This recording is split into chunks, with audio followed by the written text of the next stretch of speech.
Hello out there, and thank you for joining us on Ozarks First Plus. It is time for Put Me In, Coach. Jesse Inman and Chris Pinson coming to you live here in the Ozarks First Plus studios, or at least half of us are. Chris Pinson is live in Frisco, Texas, and today we are talking all things college football and all things Missouri State Bears football as they prep for the Xbox Bowl. Thanks for being here. And Chris, you're having a great time down there in Frisco for the Xbox Bowl. We've got a lot to cover here, but man, let's just jump straight into it. We only have a half hour here. What has the atmosphere been like in Frisco as the Bears gear up to play in their first ever bowl game tonight at 8 o'clock, taking on Arkansas State? What has it been like there the last 24 hours? Jesse, it's been unbelievable, man. I mean, when I tell you that Bear Nation has showed up and showed out, I mean, it's crazy. I mean, look over my shoulder. You've got a giant cohort of Bears fans here outside Cambria Hotel. You know, this has been put on by Will Fisher and Company, the local Budweiser distributor in town. This is the first of two major tailgates today going on. So from noon to 4, all these Bear folks are going to be here hanging out, having some drinks, enjoying playing the video game, by the way. They got in one of the big tents. So between food, burgers, drinks, and everything, they're having a great time. And then, of course, from 4 to 7, it's the official tailgate. So, Jesse, to me, today is a lot like being a long-distance track runner. You got to pace yourself. You can't overdo it early. You got to have some stamina for the end because by 8 o'clock tonight, Jesse, the game is going on, and you got to be awake and ready for that. So, brother, I'm excited. If you can't tell, this has hands down been one of the most fun environments I've ever been in, and it's all because Bear Nation has showed up here to Frisco to support Missouri State playing tonight in the Xbox Bowl. Man, I love that they have the video game going. How fitting is that for the Xbox Bowl back there behind you in Frisco? And you got in last night. Chris, I was saying this earlier that I feel like you're getting treated like royalty down there because last night you got to get in to the VIP sort of pregame party. Talk about that. And we've got some video you took there from the Dallas Cowboys headquarters. Oh, dude, yeah, right. Listen, the Star is a 91-acre complex, brother. It's insane what Jerry Jones did with dynamite and money. And so last night, right there inside the Lucchese Lounge, which, by the way, is about 30 feet away from all 5 replica Lombardi trophies and the Super Bowl rings. So they had a nice party for 100-plus Bears supporters and alumni last night, private gig. Missouri State Athletic Director Patrick Ransdell was there, several other prominent figures, and all these folks just had a great time being a part of this. And again, coming together, sharing in the spirit and the joy of being Bear brothers and sisters and having a great time just talking about the glory days of Jackie Stiles and the Final Fours, the College World Series in 2003. And of course, now we're here, right? We are here in the midst of the biggest bowl game in the history, the biggest football game in the history of Missouri State football. So, dude, this has been so much fun. And like I said, I'm trying to pace myself because today is going to be long, but so much fun. Yeah, I know you've got some experience in the pacing yourself as it goes. I know how you are. So, hey, that's as for the flavor of Frisco. You've encapsulated that really nicely for us. But we got to talk about the game itself. When we were putting this show together, a lot has changed since then, including a change at the helm for Missouri State, and that's kind of the big storyline going into this game for Missouri State. Nick Petrino taking over head coaching duties. What do you think this means for the Bears tonight? It's big. I mean, look, right? Obviously, the parallels are so crazy. Nick Petrino came here in 2020 with his father, Bobby Petrino, who was the head coach here for 3 years. And then he left, right? And since then, he kind of been around, been in Arkansas, been the offensive coordinator, just like his son, Nick, has been here. Well, earlier this season, after Sam Pittman got fired at Arkansas, Bobby took over. Now that Ryan Beard has left the program, Nick Petrino takes over from OC to head coach. So again, the parallels are funny. And Nick talked about on Wednesday at the team presser how much he has leaned on his dad, right? I mean, he grew up the son of a coach, so he understands the X's and O's. But when you're talking, Jesse, about leading men, right, leading a whole game experience, not from an OC standpoint, from a head coach, that's a bigger ask. And so for him, having that experience in his back pocket, having his father as his confidant and trusted advisor, I do believe it will pay dividends. And I will say this, talking to Corey Riggs today, the voice of the Bears, he believes that with Petrino at the helm, more than usual tonight, we are going to see them take the top off this offense and maybe have some kind of gadget plays and trickery we haven't seen in a long time from this Bears offense. I'm hoping so. And I heard from Dan Lucy yesterday that Bobby Petrino has been hanging around, with the Bears giving his son a hand here the last few days in the wake of all of this news. And he talked about the explosiveness of the offense and what is expected. Well, as far as the betting lines go, it's been reflected there as well. I've been kind of keeping an eye on what the lines have been looking like for this as far as betting goes. Of course, as folks know, you can sports bet in Missouri now, and you can in Arkansas as well. So fans of both schools may have a little wager on this one. Let's take a look at the betting lines on that one. It's changed a little bit. Missouri State is the underdog in this game, a 1.5 point underdog for the spread on this one. The total, it has changed since we last talked from 56.5. It is they've lost a couple of points on that over/under. It's looking at 54.5 right now. So if you're of interest there. The line on this one as well, for money line, if you're picking just a straight up winner, this is a pick 'em game here, Chris. So as you can tell by the spread, it's very tight. So I think it's now minus 104 for Missouri State on the money line, minus 112 for Arkansas State. And what that means for the odds makers is it's a pick 'em. It is anybody's ball game tonight. It is, and that's the best part. Look, Arkansas State, they have gaudy numbers at quarterback because they like to, they throw the ball around the yard. Jesse, they do, yeah. Let's take a look at their facts. Okay. We're talking like early 2000s Texas Tech Graham Harrell kind of throw the ball around the yard. Okay. Yeah. So to me, they're going to run a lot of plays. They like to run up tempo. And again, with Jalen Raynor, the guy can throw the ball. He's not the biggest deep ball guy, right? He only averages like 9 or 10 yards a pass. But if you're Missouri State, that helps you keep them in front of you. So to me, this is going to come down to a battle in the trenches, who protects their quarterback, but most importantly, can the Missouri State defense stop this dynamic quick strike off getting up and down the field and tiring them out before the fourth quarter? Yeah, and Arkansas State of the Sun Belt Conference here, they amassed a 6-6 record this year.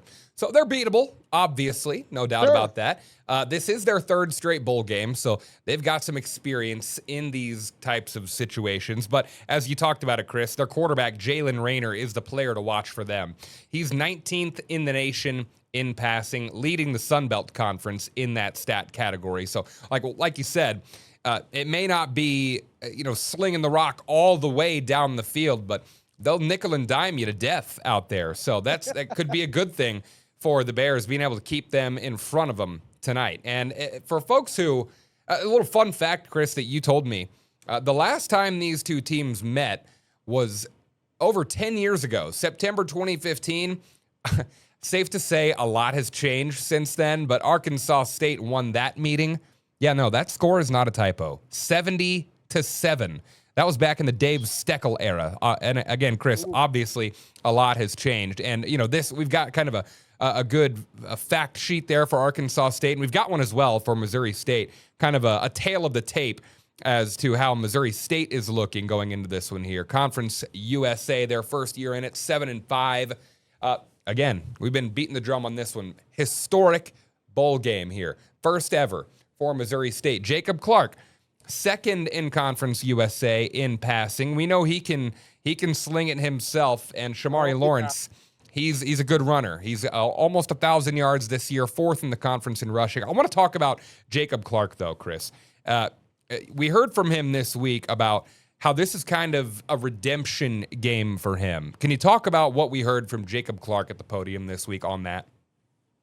Yeah, so Wednesday when both teams got to speak at the podium, Jacob Clark was asked, hey, right, you're from Rock Lake, Texas. You're just over an hour outside of this area. So for him, it's a major homecoming game. And as he said, look, I don't care if we win it by 1 or 1,000. Either way, I just want the win. Because in reality, the Bears lost back-to-back games to end the season, right? One at Kennesaw State they could have won, one at home to Louisiana Tech. And the last pass in maroon and white in a regular season game Jacob Clark threw was in that game against Louisiana Tech, and it was an INT.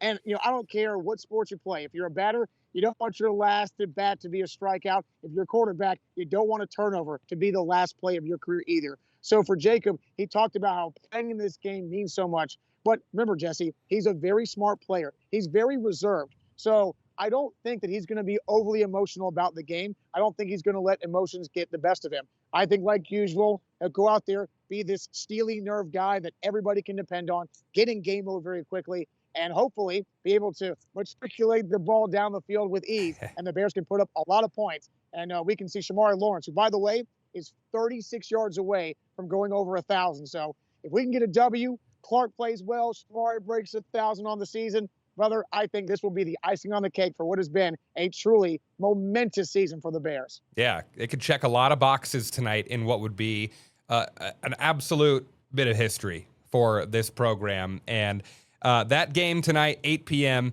on ESPN2. And Chris, after the break, we'll talk about, we've got a minute left here before we go to break, but we'll talk about kind of what maybe this looks like going forward and kind of how things have changed for Missouri State as far as what kind of program they have become. So before we go to break here, Chris, I do want to talk to the folks about what we're going to be talking about when we come back here. College football playoff, it starts tomorrow. So we'll preview some of those bowl games, and really we'll talk about, are bowl games really still relevant as much as they were many years ago, even last year? I mean, I just feel like this season has changed so much for what a bowl game really means. And, did Missouri State really even need to sweat out going to a bowl game? We'll talk about all of that. And, a list of teams that have declined bowls. A lot to get to here on Put Me In, Coach. Stay with us here on the Ozarks First Plus app. We will be right back after this quick break. All right, welcome back to Put Me In, Coach. Having a great time here talking to Chris, who is live in Frisco, Texas, ahead of the Xbox Bowl. Chris, I know you're surrounded by fans donning the maroon and white. By the way, I think the Bears got maybe the coolest bowl game experience for their first time that you could, because the trophy is awesome, but they also got like a gift. Can you talk about the gift that these players got? Yeah, right. So, of course, like any bowl game, right, every team gets some really cool swag. But one of the coolest things they got was like this new handheld Xbox device, right? So, again, you can take it anywhere with you, on a plane, on a train, in the car. So for them to be able to come here, right, be able to get this cool handheld game console device that you can play all these cool games on. Plus, by the way, Jesse, little known fact, there's an offensive and defensive MVP in this game, and each one's going to get a achievement unlocked trophy. So how cool would that be to be the best player on the field for your unit and win something and say, hey, we didn't just win the bowl game and get a trophy and get this cool thing. I got an achievement unlocked because I did it in real life. That's awesome. Yeah, and that's kind of an ode, a nod to the college football game, the EA college football game, which is so cool. These guys have been out there like playing this game for the last couple of years, probably playing as themselves, and now it's just like, what a surreal moment for those players down there and the fans as well. So, they get to play in this bowl game. There was a time in the last few weeks when the Bears were really sweating it out of, are we going to get to go to a bowl? Because the process has been a confusing one, I guess, along the way of, they're not bowl eligible, but we need to be granted a waiver, because of them going to the FBS level for this first year. Turns out, Chris, it really wasn't something they needed to sweat out, because a lot of teams have been declining going to bowls. We'll talk about that in just a minute, but I want your take on this. How relevant do you think are bowl games still relevant? That's the question that has been asked in national media a lot this week. Let me get your take on this. If you're a school like Missouri State, this is your first ever bowl game, the answer is absolutely yes. This is agreed, relevant, right? Because, again, right, it's your first year at the FBS level. A lot of people doubted you'd even place well in the new Conference USA you joined. But guess what? You proved both wrong, and you got to a bowl game. So for Missouri State, this is, in fact, a historic moment.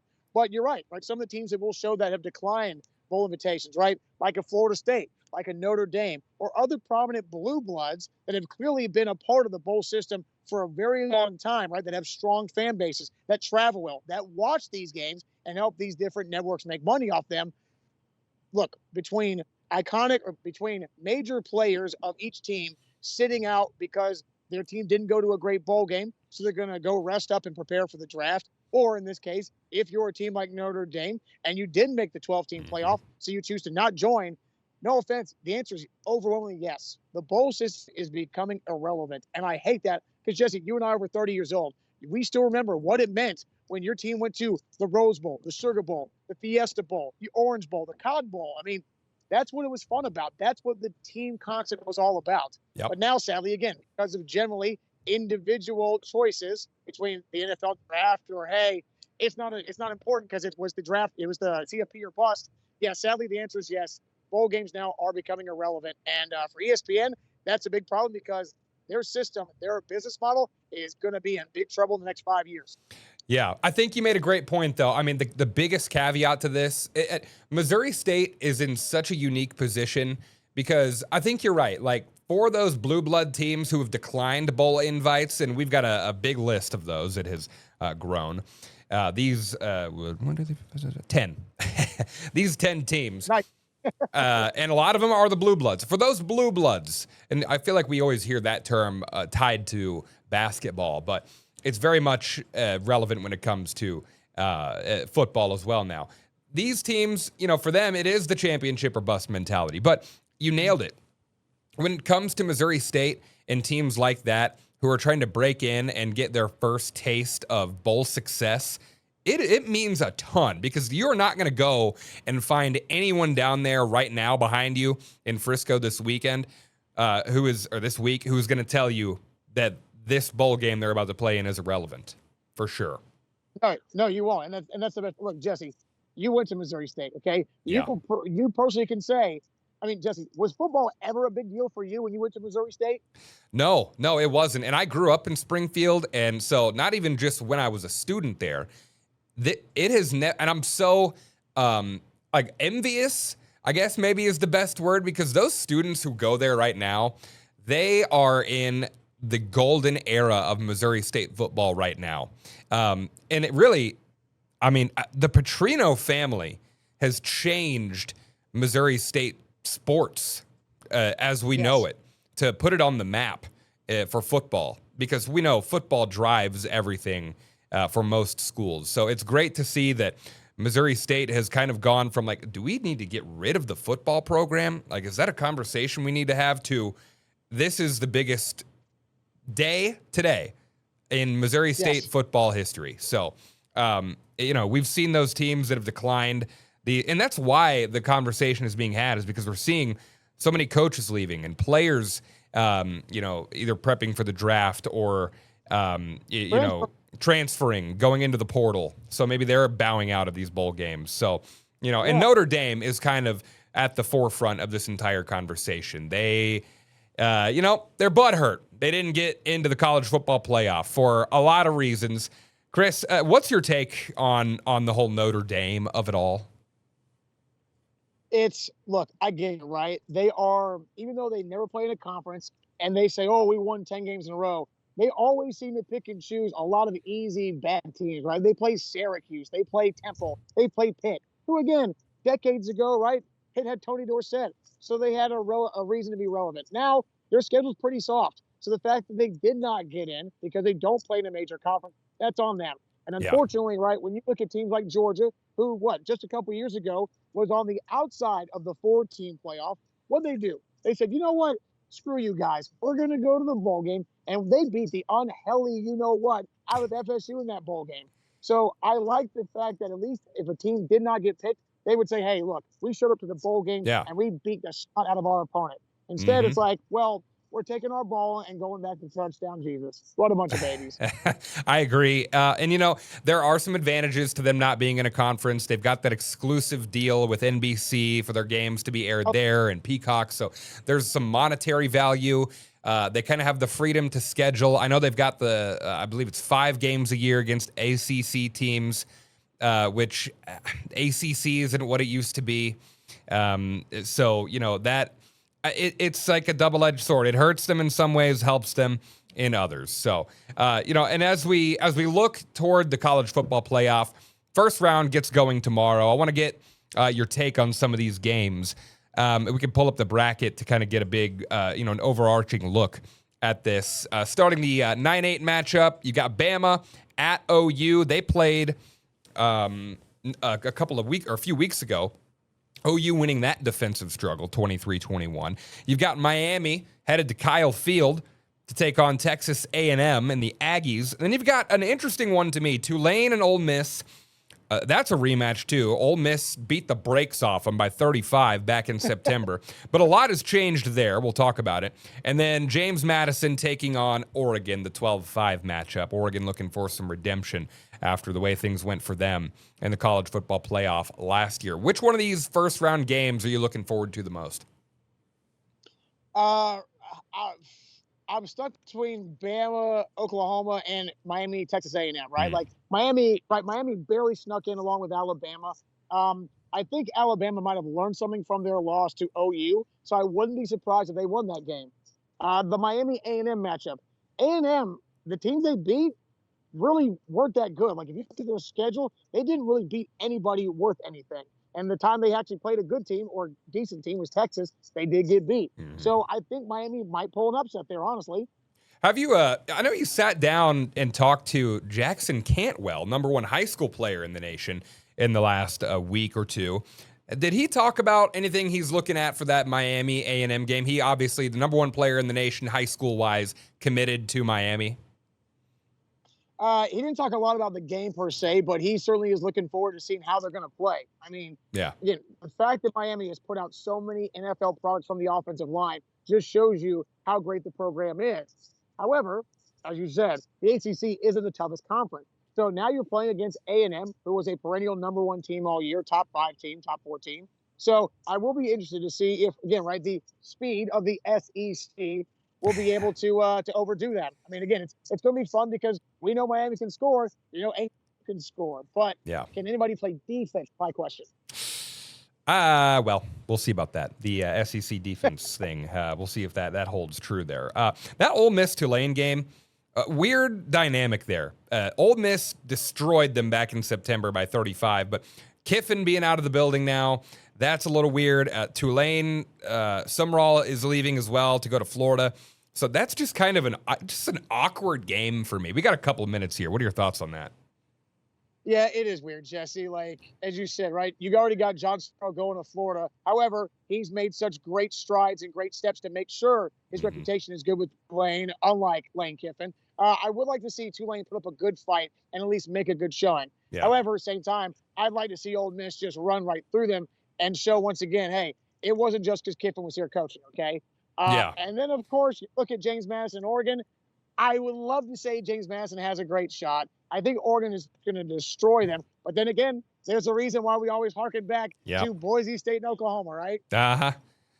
Yep. Hey, 30 seconds here, Chris. What can people expect from our coverage the rest of the day?